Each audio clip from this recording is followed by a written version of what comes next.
نہیں کی۔ رگ وید، یجروید ہو، سام وید ہو، اترو وید ہو، رامائن ہو، مہا بھارت ہو، ہر کتاب میں کچھ نہ کچھ اچھی چیزیں ہیں، لیکن مرنے کے بعد کوئی پن ملے گا یا اس پر عمل کرو گے تو کیا ثواب ہوگا، یہ چیزیں نہیں بتائی گئی۔ لیکن قرآن کریم میں صاف صاف لفظوں کے اندر کہا گیا ہے کہ اگر تم کوئی ایک نیکی کرتے ہو تو اللہ تبارک و تعالیٰ کبھی کبھی 10 نیکیاں عطا فرماتا ہے۔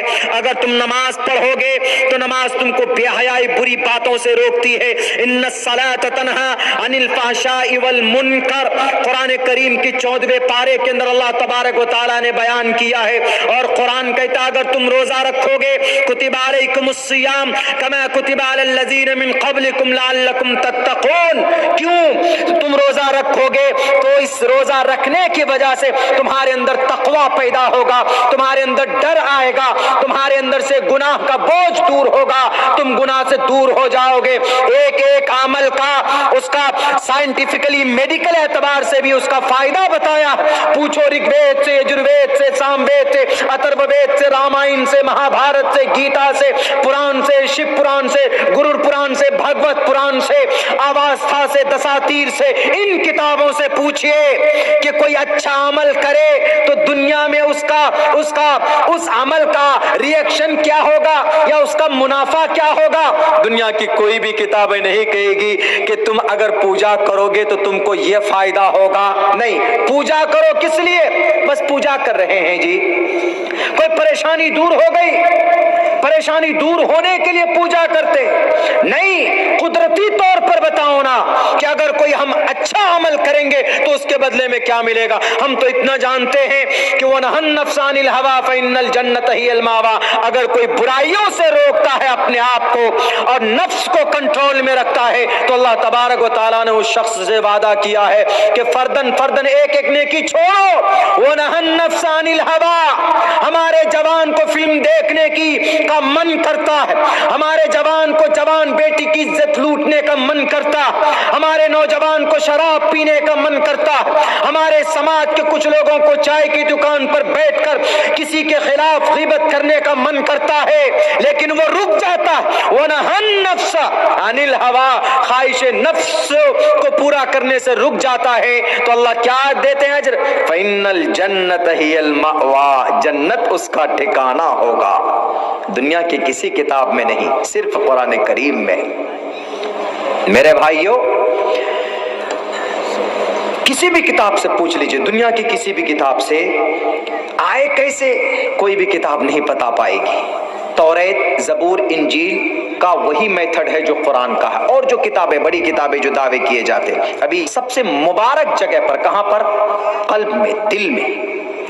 دل سے مبارک، دل سے اشرف اور دل سے بہتر جگہ دنیا میں کوئی نہیں۔ شہروں میں مکہ، مہینے میں تمام مہینوں کا سردار رمضان میں، شہروں میں مکہ، اور فرشتوں میں جبرائیل کے ذریعے، اور پارٹس آف باڈی میں سب سے بہترین جگہ کون ہے؟ دل ہے۔ تو انہوں نے یہ بات کہی کہ ہم نے کہا کہ سر سنسکرت اس لیے ہم سیکھے ہیں، جانتے ہیں، تاکہ ہم جان سکیں کہ سنسکرت میں جو اتنی ساری کتابیں ہیں وہ کتابیں آئی کیسے کیسے۔ جیسے رگ وید ہے، رگ وید کس پر نازل ہوا؟ کون سا دودت لے کر آیا؟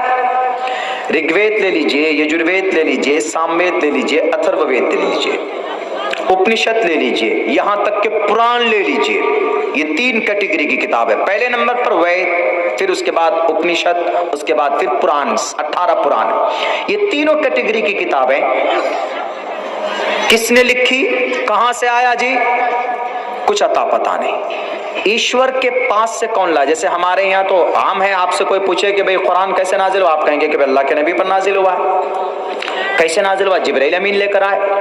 اچھا، یہ قرآن ہے کہ ھذا بلاغ للناس، کھلا ہوا خط ہے، ھذا بلاغ للناس پوسٹ کارڈ ہے، لوگوں کے نام، مسلمانوں کے نام نہیں۔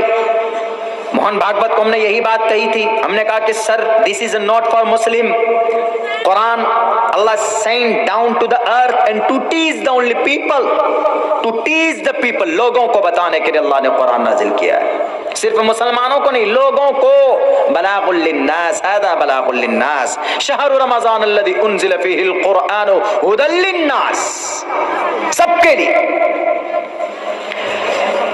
کوئی بھی بتا دے گا کتنے دنوں میں نازل ہوا جی، کچھ سالوں مکہ میں نازل ہوا، کچھ مدینہ میں نازل ہوا، یہ قرآن سب بڑی آسانی سے بتا دیں گے۔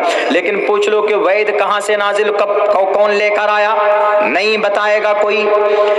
اچھا نبی کون سا ہے بتا دو جس پر اوتریت ہوا، جی پتہ نہیں اس نبی کا کیا نام۔ وہ دودھ کون سا ہے، فرشتہ کون ہے جو لے کر زمین پر آیا، نہیں بتا پائے گا۔ آخر ہے کون اس کا رچنا؟ اچھا یہ قرآن ہے کس کا؟ آپ تو بول دو گے کہ اللہ کا کلام ہے، چونکہ اللہ نے قرآن میں بیان کیا وَإِنَّهُ لَتَنزِيلُ رَبِّ الْعَالَمِينَ، میری طرف سے ہے۔ ویدوں کے بارے میں پوچھو کہ وید کس کا کلام ہے، اتنا تو کہا جاتا ہے کہ ایشور کا ایشوانی ہے، ایشور کا ایشوانی، ایشوانی آکاشوانی بولتے ہیں نا ہم لوگ، پہلے زمانے میں آکاشوانی ہوتا تھا، ریڈیو میں خبر سنتے تھے تو اس میں کیا بولا جاتا تھا ایف ایم میں، یہ کلکتہ کا آکاشوانی ہے، کن کے لیے؟ کلیا چھک والوں کے لیے، کلکتہ کا آکاشوانی۔ آکاش مینس آسمان، وانی مینس آواز، آکاشوانی آسمان کی آواز، یعنی وہ آواز آسمان کے طرف سے ہو کے آتی تھی۔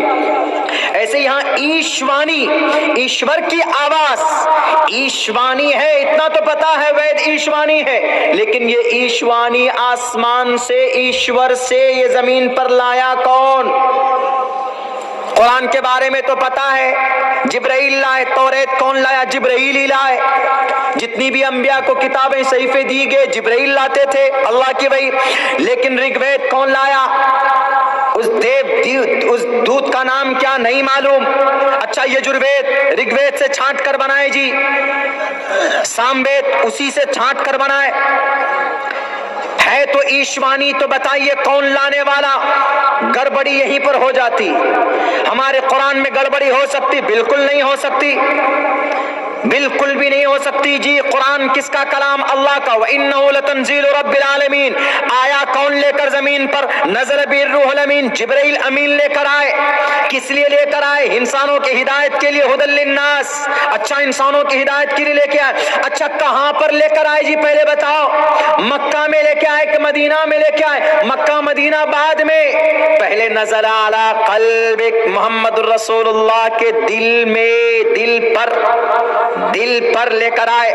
پہاڑوں میں کیوں نہیں لے کر آئے؟ کیونکہ پہاڑوں میں ہمت نہیں تھی کہ قرآن کریم کے نازل ہونے اور ان کے بوجھ کو برداشت کر پائے، چونکہ اللہ تبارک و تعالیٰ نے جب قرآن کو پہاڑوں پر نازل کرنے کا ارادہ کیا، لو انزلنا، اللہ کہتا ہے کہ اگر میں اس قرآن کو پہاڑوں پر اتارتا تو پہاڑ ریزہ ریزہ ہو جاتا۔ لو انزلنا هذا القرآن على جبل لرأيته، وہ پہاڑ کو تم دیکھتے کہ وہ ریزے ریزے ہو جاتے، اس میں اتنی طاقت نہیں تھی کہ قرآن کریم کے بوجھ کو برداشت کر پائے۔ اللہ کے نبی کے قلب اطہر پر قرآن کریم کو اتارا گیا۔ دنیا والوں تمہیں چیلنج ہے، بھارت کے ٹوٹل دھرم گرنتھوں کے گروؤں، تم آؤ ایک طرف، عبداللہ سالم ایک طرف رہے گا، کرسچن ہو، جین ہو، بودھ ہو، کنفیوشنزم ہو، تمہاری ایک ایک کتاب کو میں پڑھتا، مجھے پتا ہے کہ تمہاری کتاب کہاں سے آئی۔ توریت لے کر آئیں گے، بائبل لے کر آئیں گے، لیکن بائبل کے ماننے والے انجیل کے ماننے والوں نے انجیل کو بدل دیا ہے، توریت کے ماننے والوں نے توریت کو بدل دیا ہے، زبور کے ماننے والوں نے زبور کو بدل دیا۔ ویدات کا پتہ نہیں، صرف اتنا پتا ہے کہ ایشوانی لے کر آئے کون، اس کے رچناتمک کون ہے۔ کہا جاتا ہے کہ صدیوں پہلے یہ سینہ بسینہ ان کے اشلوک، ان کے منتر ایک سینے سے دوسرے سینے تک، یعنی ایک استاد اپنے شاگرد کو، پھر وہ اپنے شاگرد کو، وہ اپنے شاگرد کو، ایک سینے سے دو سینہ تک منتقل ہوتا تھا، لیکن اس کے اوپر پہلا کوئی نہ کوئی استاد تو ہوگا، اس پر کہاں سے آیا؟ کہا جاتا ہے کہ اس ویدوں کو جمع کرنے والے منشیہ کا نام ہے وید ویاس جی، بس صرف وید ویاس جی۔ کون ہے وید ویاس جی؟ کہاں رہتے ہیں وید ویاس جی؟ محمد الرسول اللہ کے بارے بارے میں پوچھو، محمد رسول اللہ مکہ میں پیدا ہوئے، 8 فٹ چوڑا 9 فٹ لمبا اس گھر میں پیدا ہوئے۔ محمد رسول اللہ کے ابا کون؟ عبداللہ، جن کو سنسکرت میں وشنو یس کہا گیا۔ محمد رسول اللہ کی اماں کا نام کیا ہے؟ آمینہ، سنسکرت میں سوموتی کہا گیا۔ محمد رسول اللہ کہاں پیدا ہوئے؟ ھذا البلد الامین، مکہ المکرمہ میں پیدا ہوئے۔ سنسکرت میں کہا گیا ہے بھذا البلد، شمبل گرام کہا گیا۔ اللہ کے نبی کہاں پیدا ہوئے؟ کس گھرانے میں پیدا ہوئے؟ قبیلے قریش میں اور بنی ہاشم کے خاندان میں پیدا ہوئے۔ سنسکرت میں کہا گیا براہمنے سگہاتمن، براہمنے سگہاتمن بھونے وشنو یشسا کل کی پرادر بھوشتی۔ آپ کے دوست کون تھے؟